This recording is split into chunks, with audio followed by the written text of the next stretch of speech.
Friends, मेरे दोस्ती आपका अपने यूट्यूब चैनल पॉइंट क्लासेस पर फिर से स्वागत करता हूं। तो आज हम आपके लिए क्लास 12 की फिजिक्स, जैसा कि हमने आपको पिछले वाले वीडियो में इलेक्ट्रिक फील्ड यानी कि विद्युत क्षेत्र के बारे में बताया था। अगर आपने उस वीडियो को नहीं देखा हो, प्लीज़ उस वीडियो को देखिए। अगर आपको किसी प्रकार कोई डाउट हो, प्लीज़ कमेंट सेक्शन लिख के बता सकते हैं। तो आपसे हम बात करेंगे वैद्युत बल रेखाओं की। क्या है वैद्युत बल रेखाएँ? यानी वैद्युत बल रेखाएँ, वैद्युत बल रेखाएँ। तो जो बात वैद्युत बल रेखाओं की आती है, इनकी वैद्युत बल रेखाएं क्या हैं? जब बच्चों आप लोगों ने क्लास 10th में पढ़ा होगा चुंबकीय बल रेखाएं। चुंबकीय बल रेखाएं यानी कि चुंबक के बाहर खींची गई बल रेखाएं। समझो ध्यान से, चुंबकीय बल रेखा क्या है कि चुंबक के देखो, जब आपका एक चुंबक होगा नॉर्थ तो साउथ, यानी कि चुंबकीय बल रेखाएं, चुंबकीय बल रेखाएं वे काल्पनिक निष्कोण वक्र रेखाएं होती हैं। क्या होती हैं? यानी कि चुंबकीय बल रेखाएं वे काल्पनिक निष्कोण वक्र बल रेखाएं कैसी हैं? चुंबकीय बल रेखाएं काल्पनिक हो, लेकिन काल्पनिक बल रेखाएं वास्तविक वैद्युत क्षेत्र को प्रदर्शित करती है। वास्तविक चुंबकीय क्षेत्र। समझो चुंबक के लिए, चुंबकीय बल रेखाएं वे काल्पनिक निष्कोण वक्र रेखाएं जो वास्तविक चुंबकीय क्षेत्र का प्रदर्शन करती हैं। तो चुंबकीय बल रेखाएं वे काल्पनिक निष्कोण वक्र रेखाएं जो वास्तविक चुंबकीय क्षेत्र कैसा होता है? वास्तविक होता है। देखा आप लोगों ने समझा होगा कि जब कोई चुंबक आपके हाथ में होता है तो चुंबक के बाहर क्या हो जाता है? चुंबकीय क्षेत्र हो जाता है। उस चुंबकीय क्षेत्र में कोई दूसरा चुंबक आएगा, कोई लोह चुंबकीय पदार्थ आएगा तो क्या करेगा? आकर्षण करेगा, प्रतिकर्षण करेगा। बताया था हमने। यानी कि वो जो आकर्षण प्रतिकर्षण वो तो वास्तविक है, लेकिन क्षेत्र कैसा है? बल रेखाएं कैसी हैं? काल्पनिक। यानी काल्पनिक बल रेखाएं वास्तविक चुंबकीय क्षेत्र का प्रदर्शन करती हैं। इसी प्रकार से यहाँ वैद्युत बल रेखाओं की बात है। जो आपकी वैद्युत बल रेखाएं क्या है? वैद्युत बल रेखाएं वे काल्पनिक निष्कोण वक्र रेखाएं जो वास्तविक वैद्युत क्षेत्र का प्रदर्शन करती हैं। सुनिए एक बार ध्यान से, वैद्युत बल रेखाएं वे काल्पनिक निष्कोण वक्र रेखाएं जो वास्तविक वैद्युत क्षेत्र का प्रदर्शन करती हैं। यानी कि आवेश के चारों खींची गई रेखाएं, आवेश चारों खींची गई रेखाएं। अब आपको गुण में बताएंगे क्या होते हैं इसके गुण, प्रॉपर्टीज के क्या हैं। अब बात करेंगे इसकी गुण की, वैद्युत बल रेखाओं के गुण। वैद्युत बल रेखाओं का पहला गुण क्या है कि जो वैद्युत बल रेखाएं होती हैं, वैद्युत बल रेखाएं जब आपका धनावेश हो गया, जब आपका क्या हो गया? ऋणावेश। यानी कि वैद्युत बल रेखाएं धन आवेश से प्रारंभ होकर ऋण आवेश की ओर चलती हैं। कहाँ की ओर चलती हैं? ऋणावेश की ओर। धनावेश से प्रारंभ हुई, ऋणावेश की ओर चली। तो वैद्युत बल रेखाएं धन आवेश से प्रारंभ होकर ऋणावेश की ओर चलती है। अब ऐसा नहीं होगा जैसे हम जानते थे कि चुंबक में क्या हो जाता कि चुंबकीय बल रेखाएं होती थी कि चुंबक के बाहर नॉर्थ से साउथ और चुंबक के अंदर साउथ से नॉर्थ। ऐसा तो होता नहीं, ऐसा यहाँ नहीं होगा। वहाँ पर होता था चुंबकीय बल रेखाएं क्या थी कि चुंबक जो बल रेखाएं क्या, चुंबक के बाहर कहाँ थी? नॉर्थ से साउथ और चुंबक के अंदर साउथ से नॉर्थ। लेकिन यहाँ पर ऐसा नहीं होगा कि जो बल रेखा होंगी वो धनावेश से होगी, कहाँ समाप्त हो जाएंगी? यानी कि धनावेश से प्रारंभ होगा, धनावेश से प्रारंभ होकर ऋण आवेश में समाप्त हो जाती है। बात क्लियर है? यानी कि धन आवेश से प्रारंभ होकर ऋण आवेश पर समाप्त हो जाती है। तो चीज मत क्लियर है कि पहला पॉइंट क्या है कि यह बल रेखाएं धन आवेश से प्रारंभ होकर ऋण आवेश में समाप्त हो जाती है। आप लोग खुद लिख सकते हो, अपने काफी नोट्स बना सकते हो। धनावेश प्रारंभ कहाँ हो? ऋण आवेश से समाप्त हो जाती है। अब इसका तो सेकंड पॉइंट क्या है? इसका सेकंड पॉइंट क्या है कि विद्युत क्षेत्र पर यानी कि विद्युत बल रेखाओं पर, यानी कि विद्युत बल रेखा की किसी बिंदु पर, मान चलो एक बिंदु हमने यहाँ मान लिया, एक बिंदु यहाँ मान लिया, एक बिंदु यहाँ मान, कहीं मान सकते हैं आप किसी बिंदु पर, विद्युत बल रेखा के किसी भी बिंदु पर खींची गई स्पर्श रेखा, स्पर्श रेखा यानी कि इससे मिलती हुई खींची गई स्पर्श रेखा, स्पर्श रेखा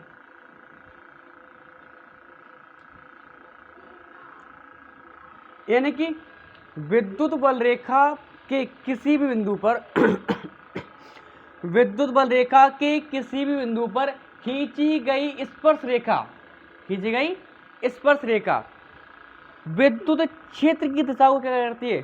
प्रदर्शित करती है। यानी कि वो बताती है कि विद्युत क्षेत्र कहाँ की ओर, यानी कि इस बिंदु पर देखा हमने विद्युत से सामने किस तरफ है,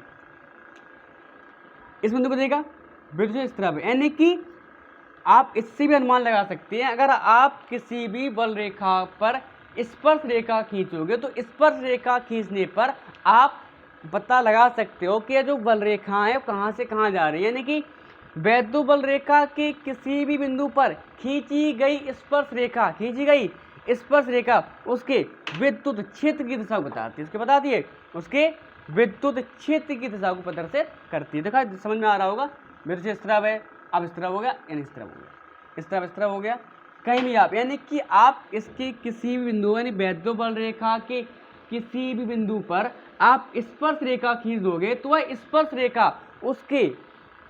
स्पर्श रेखा विद्युत क्षेत्र की दिशा को प्रदर्शित करती है।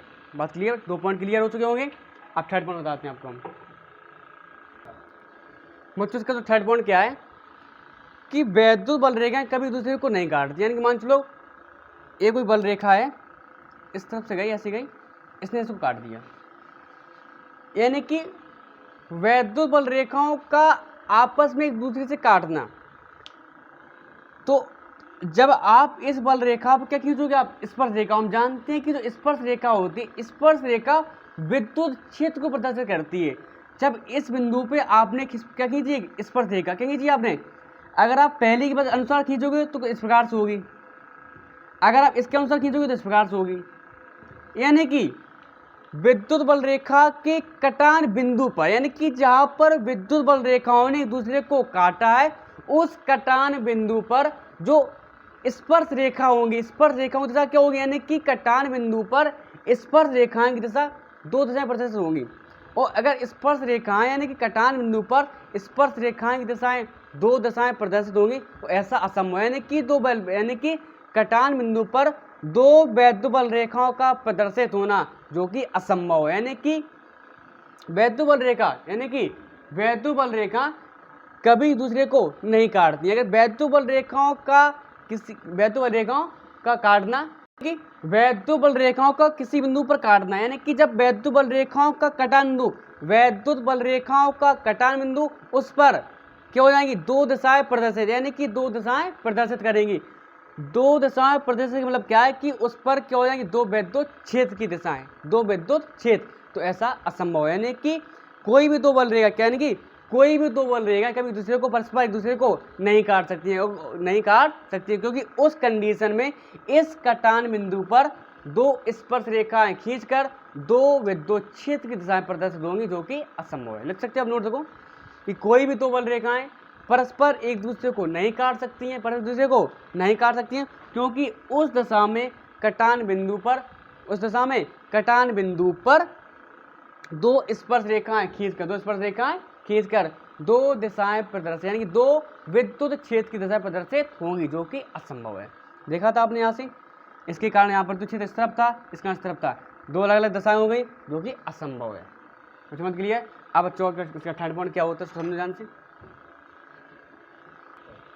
तो बच्चों इसका जो 4th पॉइंट क्या है, अगर 4th पॉइंट की बस क्या बात करें, क्या है, अगर बच्चों मान चलो आपके पास कोई एकांक धनावेश हो, क्या हो, कोई एकांक धनावेश हो, केवल धनावेश है, कोई ऋणावेश नहीं है, ऋणावेश होगा तो ऋणावेश चला जाएगा। यानी केवल आपके पास क्या है, एकांक धनावेश के लिए जो बल रेखाएं होती हैं, एकांक धनावेश के लिए बल रेखाएं धनावेश से कहाँ की ओर जाती हैं, अनंत की ओर। कहाँ की ओर, समझ से, एकांक धनावेश के लिए जो बल रेखाएं होती हैं कहाँ की ओर जाती हैं, अनंत की ओर। एकांक धनावेश के लिए जो बल रेखाएं होती हैं कहाँ की ओर जाती हैं, अनंत की ओर।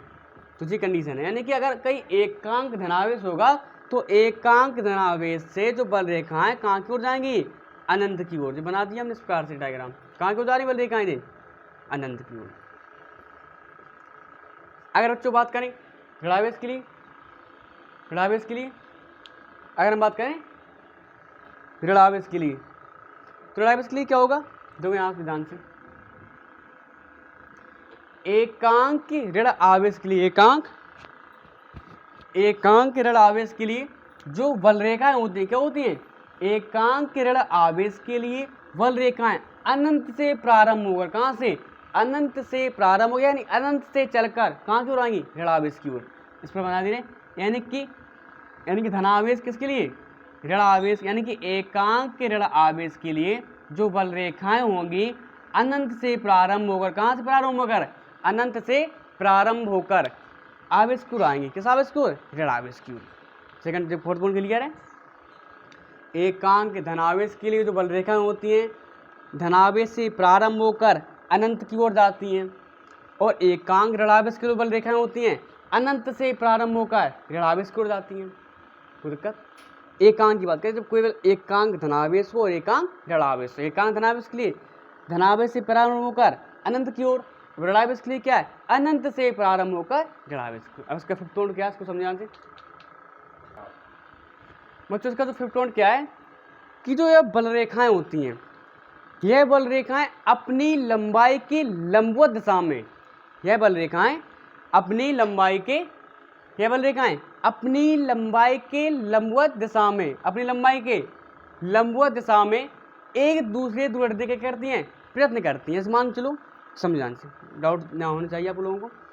जैसे मान चलो आपके पास ये धनावेश है, एक और धनावेश लेकर आए हम, यानी कि जब आप धनावेश को एक दूसरे निकट लाओगे तो हम पता है क्या होता है, प्रतिकरण क्या होता है, क्यों होता है, उसकी वजह समझ लीजिए आज। यानी कि जब आप दोनों धनावेश को एक दूसरे के निकट लाओगे, हम जानते हैं कि धनावेश क्या निकलती हैं, बल रेखाएं, इस प्रकार से क्या निकलेंगी, बल रेखाएं। यानी कि जैसी बल रेखाएं और इसके निकल रही, इसके कारण निकल रही होंगी,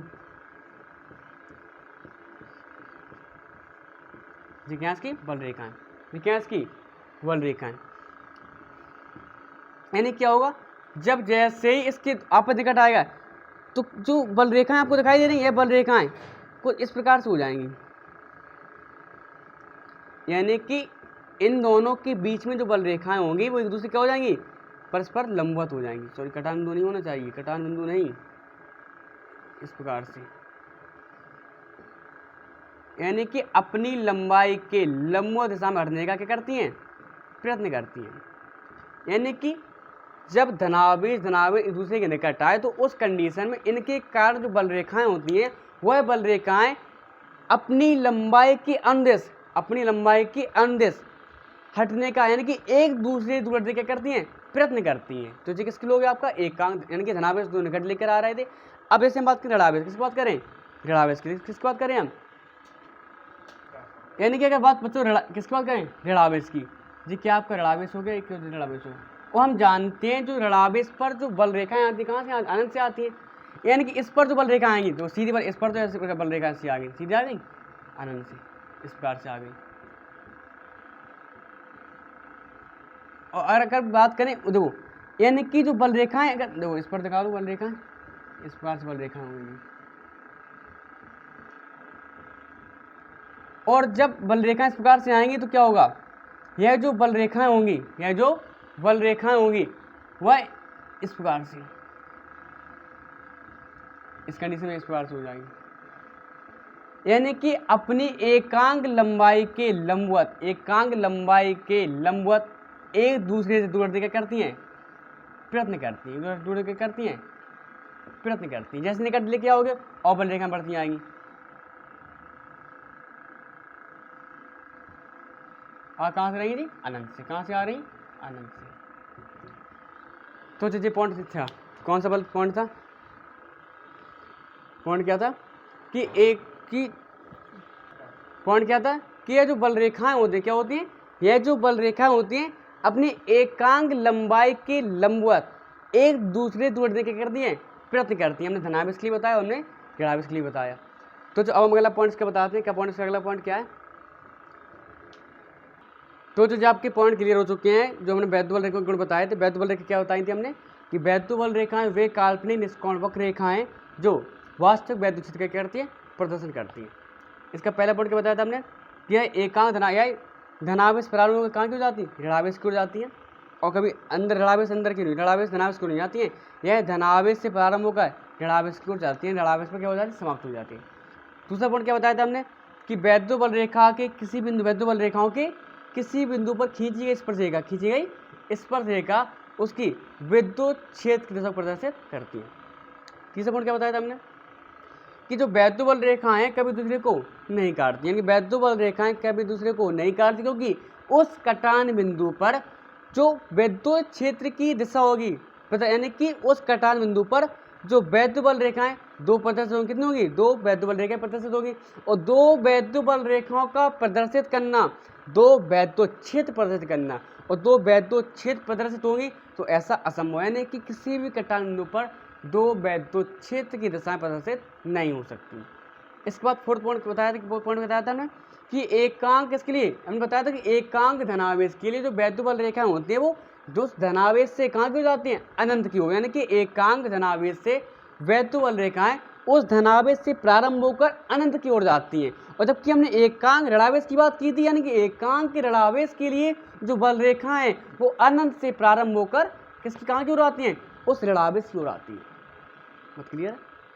एक पॉइंट और क्या बताया था हमने कि जो वैद्युत बल रेखाएं होती हैं, यानी कि जब आप धनावेश व धनावेश को आपस में लाओगे, यह ऋण आवेश यानी कि दो समान आवेश को जब आप परस्पर आपस पास लाओगे तो क्या होगा कि उनके कारण जो बल रेखाएं उत्पन्न हो रही हैं वह बल रेखाएं अपनी लंबाई के अनुदिश एक दूसरे की क्या करती हैं, प्रयत्न करती हैं, यानी कि जो बल रेखाएं उसके समीप बल रेखाएं गुजरेंगी, यानी वही बल रेखाएं आपस में क्या करेंगी, दूसरे को प्रतिकर्षित करेंगी, वह इस प्रकार से प्रतिकर्षित करेंगी, वह अपनी लंबाई की अनुदिश क्या हो जाती हैं, लंबवत निकल जाती हैं, यानी कि अपनी लंबाई अनुदिश यानी कि अपनी लंबाई के अनुदिश एक दूसरी दूरी क्या करती हैं, प्रयत्न करती हैं। बच्चों इतने पॉइंट बहुत क्लियर आप लोग ही हो चुके होंगे। अगर फिर भी किसी प्रकार कोई डाउट हो प्लीज़ कमेंट सेक्शन में लिख के बता सकते हैं, या फिर हमारे आप व्हाट्सएप नंबर पर सेंड करके अपनी प्रॉब्लम को बता सकते हैं।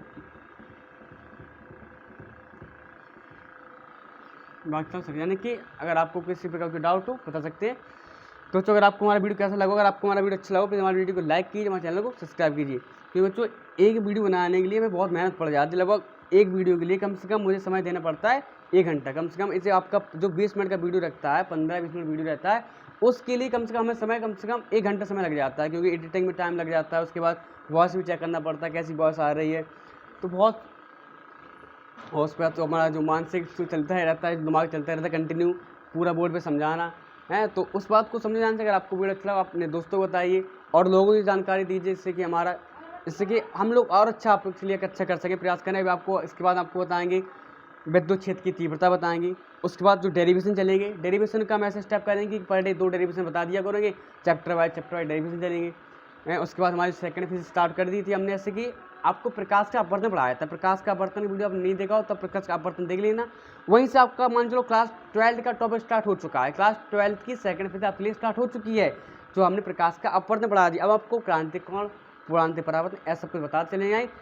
ठीक बच्चों, तो आज के लिए बस इतना ही, तो कल आपसे हम बात करेंगे विद्युत क्षेत्र की तीव्रता के लिए। थैंक यू बच्चों।